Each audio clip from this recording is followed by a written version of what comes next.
Well, Coach, I think back in the preseason, most everybody probably looked at your front seven and thought you had a ton of experience and and talent. What has surprised you about the back end? I mean, how well have you been surprised by the back end? No, like I told you guys, I think I might have said it. Youth, a lot of youth back there, inexperienced, but I thought we had a talented group. Yeah, so they're right where we thought they would be or we hoped they would be. They're playing extremely consistent. They're communicating at a high level.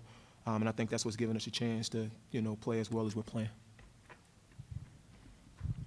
What kind of threat does Arkansas's Jaquaden Jackson pose to this defense? Yeah, you're talking about the quarterback, right? Is that the quarterback? The running back. The running back, I'm sorry. So, yeah, I know numbers probably more than names. So 22, yep, I know exactly who he is. No, really good player. He's played extremely well. He's got really good short area quickness.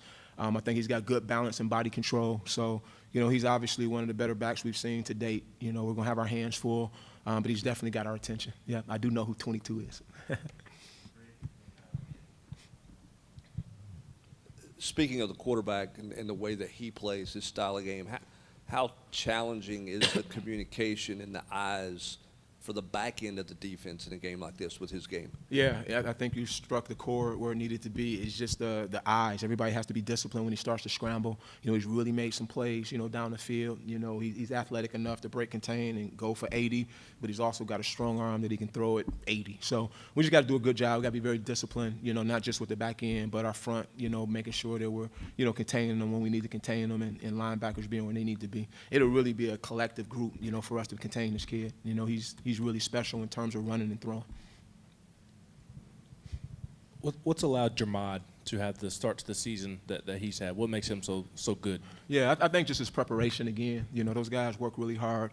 I think Coach Martinez, Coach E.T., Coach Johnson, those guys have all done a really good job with the back end guys. And, we thought Gerod had a chance to be special, just based on what we've seen in the spring, and it was a carryover to the fall. So I just think his work ethic, his communication, he doesn't get too high, doesn't get too low.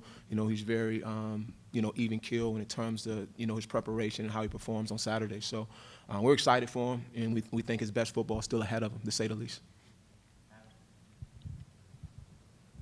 When you saw Gerod in the portal on film and all that, how sure were you at that time, or what did you see at that time that you thought when he got here he would be a hit? Yeah, I would be lying if I told you we knew right away. But you say that for any portal kids. We have a checklist of things that we're looking for. When you're evaluating guys out of the portal. But we liked his athleticism. We thought.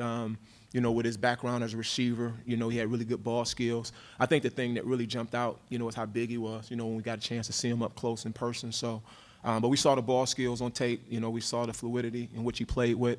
But for me personally, it was just his overall size. Once we saw him, we thought this kid had a chance to be special.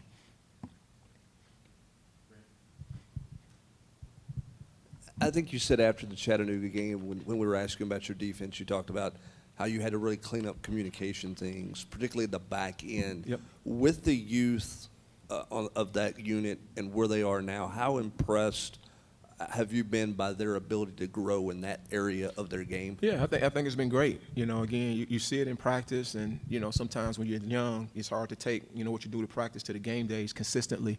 But I thought those guys have really worked at it. And they just the corner to corner, safety to safety. Sometimes talking to linebackers. I mean, it's a very broad stroke, but I thought those guys have done a good job from then and now. And if I'm being honest, I think we still got room to grow that'll help those guys become even better. But I like the direction we're headed.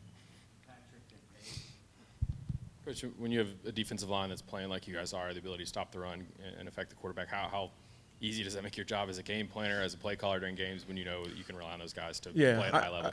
I think, again, our D-line has done a tremendous job, and all the pub they've probably gotten has been great. But when we talk about stopping the run, we talk about it as a collective group. It takes the corners doing their job, the safeties doing their job.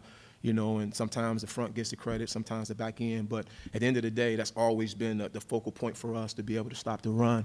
And, it's great that the D-line is getting some of that pub. But as a play caller, yeah, it makes it great, but again, everybody has to do their job for us to play the style that we want to play. And, obviously the D-line helps. They really do. If you look back to the other week against Oklahoma, you guys had 11 TFLs. What's allowing you all to continue to be successful behind the line of scrimmage? Yeah, I think our kids play hard. They really do. That's one thing that we've always preached since we've got here. We want to play hard.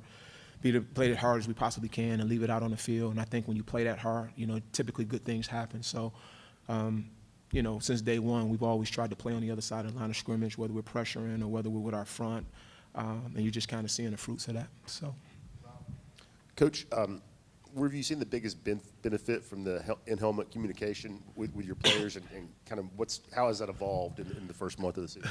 yeah, it's kind of always a work in progress. But I think for me, you know, not yelling in it all the time and, you know, giving those guys a chance to be able to play football has been awesome. But if you do have something to say that brings value, you know, in between plays, that's been great as well. So, you know, we're still getting used to it. You know, I think our kids like it, you know, but I think for me personally, you know, just not giving them too much, but giving them enough to be able to play fast as they can. Like I said earlier, we want to play fast, we want to play hard, and I try not to tie up their mind with a lot of verbal communication. Thank you. All right. Appreciate you guys. Thank you.